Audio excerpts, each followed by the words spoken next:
Salam le yogi, c'est Mouna.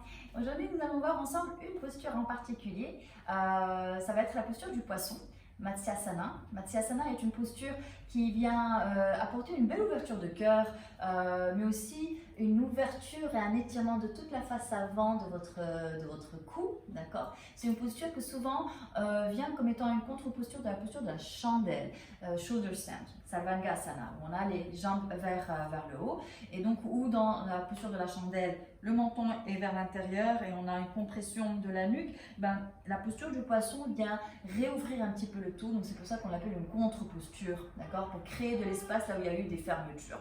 Donc l'idée aussi, c'est de partager avec vous quelques variantes différentes de la posture du poisson pour que vous puissiez trouver votre intérêt, que vous soyez débutant ou un peu plus avancé. L'idée, c'est que vous partiez avec quelque chose peut-être de nouveau, je l'espère en tout cas.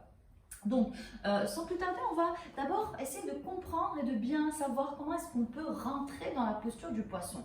Ceux qui sont plus avancés n'ont pas forcément besoin de le faire, mais en tout cas, ça nous donne une idée de l'alignement qu'il faut et pour pouvoir rentrer la posture correctement. Donc, la posture du poisson, déjà, c'est celle-ci. Ok, donc où on a vraiment le sommet de la tête qui est en contact avec le sol. Et on peut après tendre les jambes. C'est une des variations qu'on peut avoir. Donc l'idée ici, c'est qu'on va d'abord travailler ensemble pour rentrer dans cette posture comme il faut. Ok? Donc on va commencer en étant allongé sur le dos. Vous allez rapprocher vos pieds de vos fesses, les bras le long du corps, mais on va ramener les mains sous les fesses. Ce que vous pouvez faire éventuellement, c'est de créer comme un petit triangle avec vos mains, comme ceci, et de caler ce triangle-là sous vos fesses. Et votre coccyx va venir se caler quelque part là. Ça vient faire comme un petit coussin pour ne pas forcément avoir l'os de votre coccyx trop en contact avec le sol. Donc c'est un petit peu comme un petit amorti que vous vous donnez. Okay, et ça va vous aider aussi à être plus stable dans votre posture, vous allez voir. Donc l'idée ici, c'est qu'on a ce petit triangle qui est calé sous le coccyx. Okay, et ce que vous allez faire, vous allez éloigner un peu vos pieds. À aucun moment, vous ne décollez vos pieds du sol, pour le moment. Et vous allez, vous voyez ce que je fais? Je remonte un petit peu ma poitrine. Ma tête reste en contact avec le sol, d'accord? Donc, j'inspire, je gonfle. J'expire, je pose. Inspirez, gonflez. Expirez, posez. À la prochaine ici, on va gonfler et rapprocher nos coudes. Essayez de le faire simultanément. J'inspire, je gonfle et je rapproche mes coudes. Relâchez. Inspirez, gonflez, rapprochez vos coudes. Relâchez. Ok? J'inspire, je gonfle. Je décolle ma tête. Et là, imaginez que vous voulez voir ce qui se passe tout derrière vous. D'accord? Vous posez le sommet de votre tête. Ici, l'idée, c'est d'avoir les épaules que vous poussez vers le bas. D'accord? Ne rentrez pas dans vos épaules. Poussez vos épaules pour pouvoir vraiment poser le sommet de votre tête. Rapprochez les pieds l'un de l'autre. Tendez d'abord vos jambes. Premièrement, on tend les jambes. Et les pieds pointent vers le bas au maximum. Vos jambes sont fortes.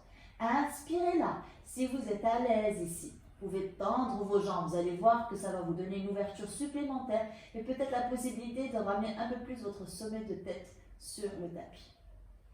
Respirez ici. Relâchez pour sortir de la posture. D'abord, décollez votre tête, menton, poitrine. Relâchez vos mains et vos bras. D'accord?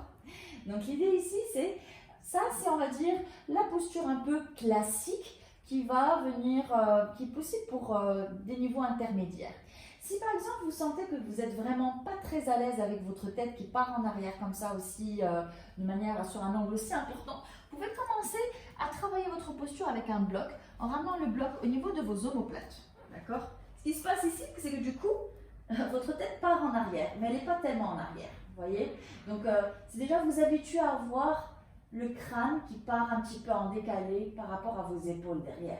Et vous pouvez ramener les bras le long du corps ou toujours ramener ce petit triangle sous les fesses. Et en étant ici, parce que vous avez déjà peut-être cette ouverture de cœur, vous pouvez commencer à remonter un petit peu et voir si vous êtes à l'aise. Ça travaille l'ouverture du cœur. Si même avec ça, vous n'êtes pas à l'aise, travaillez cette ouverture du cœur juste en ayant les bras au-dessus de la tête. D'accord? Un peu vers le haut, les bras parallèles. Et ça va vous donner cette ouverture de cœur, avec la tête qui part un peu quand même en arrière. Très bien. Et on relâche. Alors, une autre variation de la posture du poisson, on la trouve aussi peut-être en Ashtanga.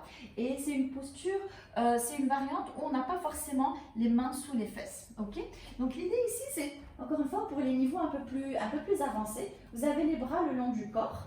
Mais de la même manière, on va rentrer la posture, gardez au début vos mains calées à côté de vos fesses, ou limite en calant le pouce de part et d'autre de chaque fessier. J'inspire, je vais remonter de la même manière et poser mon crâne. Ok, vous pouvez ensuite libérer vos mains et tendre vos jambes.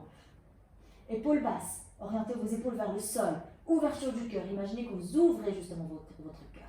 Une fois que vous êtes là, on peut ramener les mains, paumes de main jointes. Force au niveau de vos cuisses. Respirez ici. Et lentement relâchez. Menton vers la poitrine d'abord. Vous pouvez ramener les pieds au sol. D'accord? Donc ici, on a vu 3 possibilités. On a aussi, il y en a énormément, il y a une autre possibilité qu'on peut voir ensemble, qui est une posture un peu plus traditionnelle de Hatha Yoga, mais un peu plus ancien, qui est avec les jambes en posture de lotus. D'accord? Donc forcément, vous allez voir, elle va être aussi non seulement d'ouverture de cœur, mais aussi d'ouverture forcément du bassin. En posture de lotus, donc l'idée ici, c'est vraiment d'avoir les jambes en lotus. Donc déjà, c'est une posture qui va être plus accessible à ceux qui sont à l'aise en lotus. Okay? Donc quand vous êtes là, tout doucement, ramenez vos coudes au sol. Vos genoux se décollent, c'est pas grave. Attrapez vos fesses. Commencez à travailler cette ouverture de cœur. Ouverture de cœur. On ramène le sommet de la tête.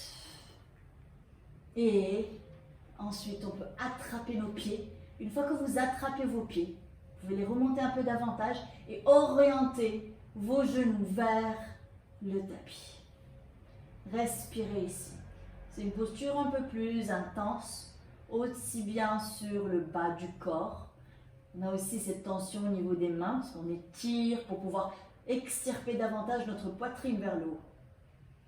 Il y a plus d'ouverture ici. Lentement, pour sortir de la posture, relâchez d'abord vos mains, attrapez vos cuisses sur les côtés. Inspirez ici. Expirez, ramenez le menton vers la poitrine, tout doucement. Vous pouvez ramener vos genoux vers le torse.